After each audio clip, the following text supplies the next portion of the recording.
Hürmetli vatandaş, bugünkü leksiyalarımızı başlayımız. Leksiyarısı da gacırız yani.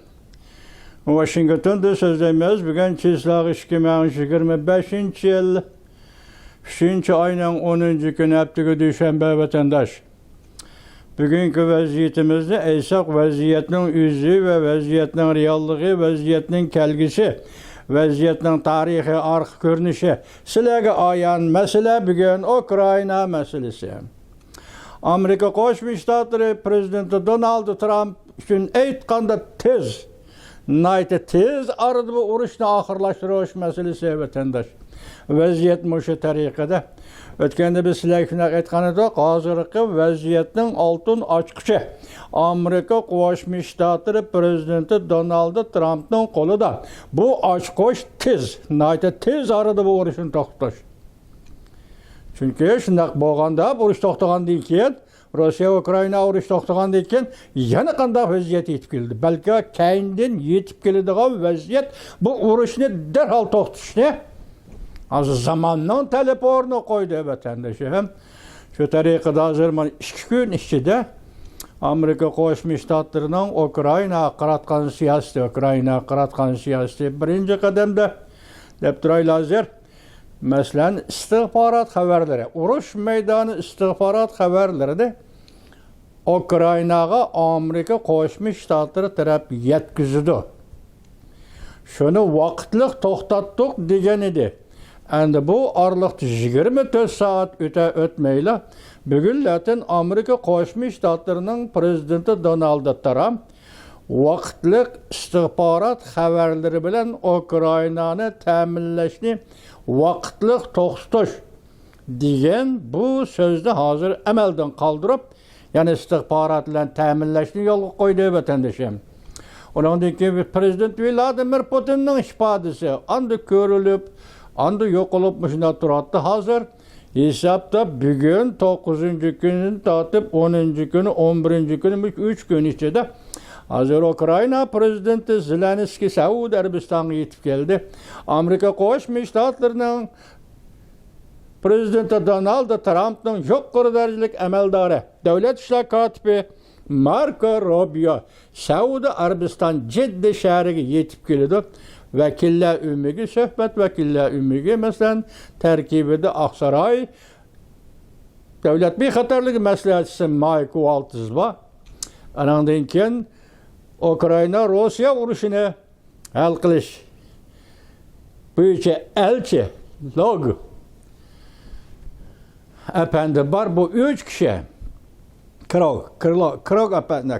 Log apandi. Bu 3 kishi Amerika Qo'shma Shtatlarining suhbat vakili bo'lib Saudiya Arabistoniga yetib bordi. Ukraina tarafdan Ukraina prezidenti ishxonasining mudiri Yermakov boshchiligida 3 nafar kishi vakil bo'lib Jiddaga yetib bordi. Gap hozir Ukraina masalasi, Ukraina urushini to'xtatish masalasi, tinchlik shartnomasi imzolash masalasi, kelishimga kelish masalasi. Undan keyin hozir Rossiya tarafining ifodasiga qaraganda Ukrainaga tinchlik saqlash qismlari avatish prezident Vladimir Putinning taklifi bo'yicha bitirib turgan davlatlar askari va qo'shinimiz qabul qilamiz. Betaraf turgan, masalan, Ukraina Rossiya urushida betaraf turgan davlatlar bo'lsa, ular askariy qo'shin, avvalsa qo'shinimiz. Lekin Yevropa davlatlarini qabul qilmaymiz degandek shunday gap bu. Hozir tinchlik kelishim imzolangandan keyin Ukrainaga avatidigan tinchlik saqlash qismlari to'g'risida gaplar vatandosh.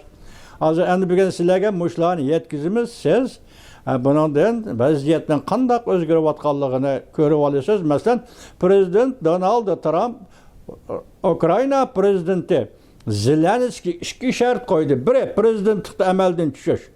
İkincisi, başta ettikmi?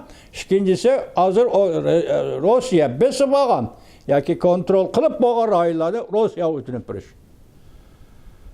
Mana buni anglaysiz bu vatandosh. Avval birinchi bu mavzuga diqqat qiling. Bu mavzu qanday mavzu desangiz bundaq. Amerika Qo'shma Shtatlari prezidenti Donald Trump Ukraina prezidenti Zelenskiy, ya'ni 2 shart qo'ydi, 2 turli shart qo'ydi. Territoriya kesip beriş. Birincisi territoriya kesip beriş. Ve prezidentlik vazifesini tapşırış. Mavzulu haber 3. ayının 9. gün Van Wert orbiti ilan kılındı. Haber mındak başlandı. Amerika ve Ukrayna emeldarları müşahaptı Saudi Arabistan'da söhbet ötküzüğallığı mölçerliği.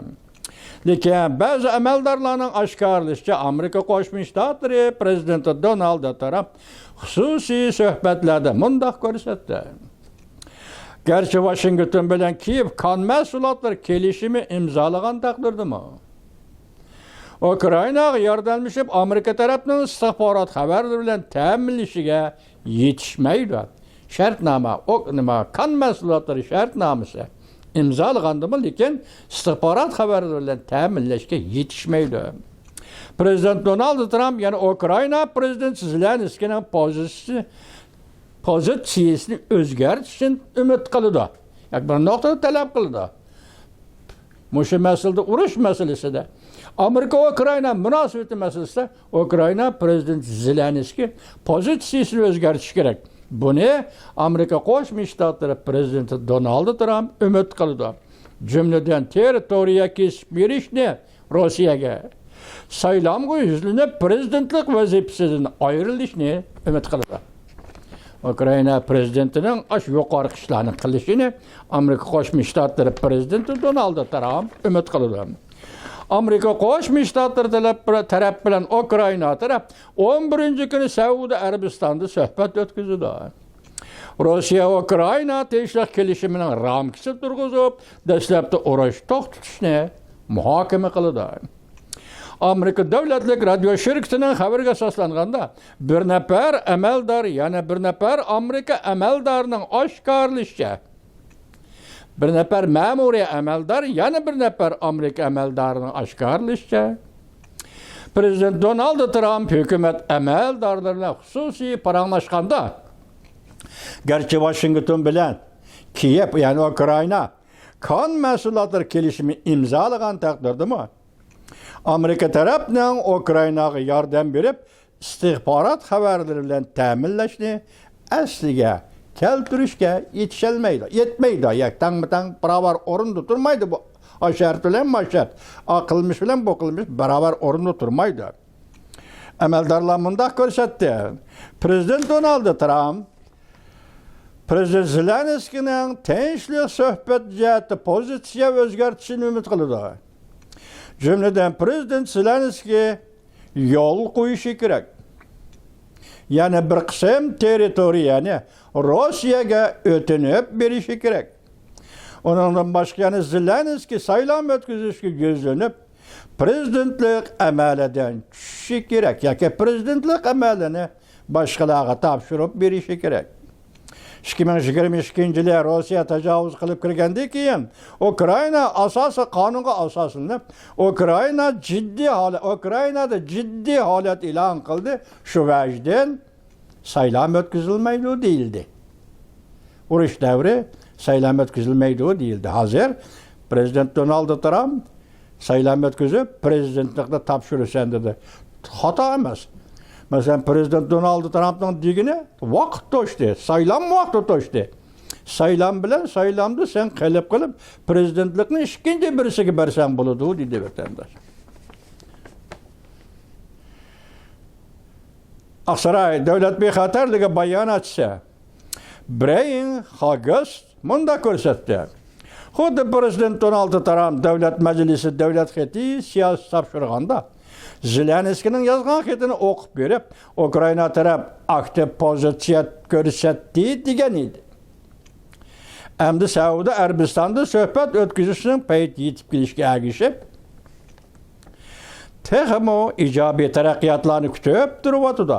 Amerika Qo'shma Shtatlari prezidenti Donald Trump bu qadamga Ukrayna bilan Amerika Qo'shma Shtatlari jiddida Saudiyada o'tkaziladigan suhbatning yaxshi natija berishini umid qilyapti, kutyapti. Eng oxirida Prezident Donald Trump bu shafqatsiz urushni, qon to'kilishni va Rossiya Ukrayna o'rtasida to'qinishni ayaqlaştırishni umid qiladi. Bir nafar amaldor mundaq ko'rsatdi. İstihbarat bilan ta'minlashning har kuni kechikishi Ukrainaga har kuni foydasiz. Lekin har kuni Rossiyaga foydali bo'lib, Rossiya har kuni foydali vaziyatga erishmoqda. Rossiya armiyasi 3dan 2 qism qo'ldan ketgan yerlarni qaytarib oldi. Mesela Rossiya bilan o'sha kunlarda Rossiya bilan Ukraina armiyasi o'rtasida Korsk oblastida urush bo'lib, oraliqda Korsk oblastini Ukraina armiyasi qo'lga keltirgan edi. Bu qatam ham Rossiya armiyasi hujum qilib, Korsk oblastini, ya'ni Rossiya armiyasi qo'lga keltirdi. 3dan 2 qism. Korsk oblastini 3 desangiz 2 qismini hozir Rossiya armiyasi egallab oldi degan gap vatandosh. Bu xabar 3-ayning 9-kuni Vanvit orbitida e'lon qilindi. Bu xabarda Rossiya va Chavshan armiyasi, ya'ni birlashma armiya harakat qilib, hujumga o'tib, Korsk shahridagi, Korsk viloyati oblastida 3dan 2 qism, ya'ni egalladi deydi.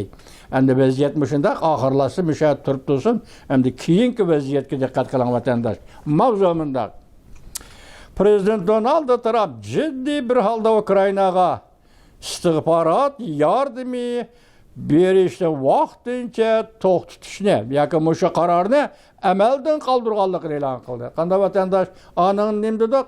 Vaqtincha to'xtatish, istihbarat bilan ta'minlash. Buni nima deydi? Endi uni bekor qilganligini e'lon qildi. Xabar qaramatansa 3-ayning 9-kuni Vanvit orbitida e'lon qilindi. Xabar mundaq boshlandi. Shu yer vaqt 3-ayning 8-kuni Rossiya armiyasi generallari mundaq ko'rsatdi. Rossiya armiyasi Korsk oblastida butun sap bo'yicha hujumga o'tdi. Ukraina tarafga hujumga o'tdi. Rossiya davlat mudofaa ministrligi 3-ayning 9-kuni mundaq ko'rsatdi. Rossiya armiyasi Korsk oblastida ko'p nuqtalarni kontrol qildi. Ukraina qurolli qismlari bosh shtabi mundaq ko'rsatdi. Ko'plagan joylarda Rossiya armiyasi bilan Ukraina armiyasi qattiq jang qildi. Ondan keyin shu yer vaqt 3-ayning 9-kuni Amerika Qo'shma Shtatlari prezidenti Donald Trump mundaq ko'rsatdi. Ukrainani istihbarat bilan ta'minlashni vaqtincha to'xtatish qarorimizni amaldan qoldirdik. Ana vatandosh bir sotka vaqt ketdi yoki ketmadi. Bir sotka ichida vaziyatning o'zgarishi. Tushundingizmi? Ondan Amerika Qo'shma Shtatlari prezidenti Donald Trumpning xizmat metodining usulining o'zgarishi. Shunday qarashingiz bo'ldi vatandosh. Rossiya armiyasi Konstantin qo'rg'ini kentiga hujum qildi. Amerikada ishlangan Abrams markali tankini qo'lga tushirdi. Rossiya davlat mudofaa ministrligining 9-kuni tarqatgan xabarga asoslanganda Rossiya armiyasi Korsk oblastida ko'p pozitsiyalarni kontrol qildi. Jumladan Kapoka, Lokiniya, Cherkaskov, Brochiya, Brochiya va Koshcha qatorliq kent va rayonlarni Rossiya armiyasi kontrol qildi yoki tizginli dedi. Bugungi Rossiya televiziyasi xabar tarqatib bunday ko'rsatdi. Rossiya armiyasi Korsk oblastida Amerikada yasalgan Abrams belgilik tankini qo'lga tushirdi. Tank degan nurg'on ataymi shu Amerikaning tankisi misol qilib o'tadi Rossiya. Ay dunyo. Qo'lga tushirdi. Rossiya armiyasi yana Sumy rayonida va Donetsk rayonida pozitsiyalarni qo'lga tushirdi. Bundan tashqari Rossiya davlat mudofaa ministrligi mundaq ko'rsatdi. Bo'libmi, yo'q kechiringlar. Mundaq ko'rsatdi. Universal matbuotlarda xabar tarqatib mundaq ko'rsatdi. Rossiya armiyasi Donetsk rayonida Konstantin kentini qo'lga tushirdi. Ukraina qurolli qismlari bosh shtabi 3-ayning 9-kuni mundaq ko'rsatdi. Ukraina armiyasi Korsk, Kharkov, Kopiansk, Pokrovsk qatorliq yo'nalishda Rossiya armiyasiga qarshi qattiq jang qildi. Demek Korsik degeni paraz qilsangiz o'tgan yili 7-6 oylardimi vaqt shundoq. Shu vaqtda Ukraina armiyasi bu Korsik oblastini ming ta'sida qo'lga tushirgan edi. Bugun endi Rossiya armiyasini hujum qilib, Korsik oblastining 3dan 2 qismini qo'lga tushirdi, deydi vatandosh.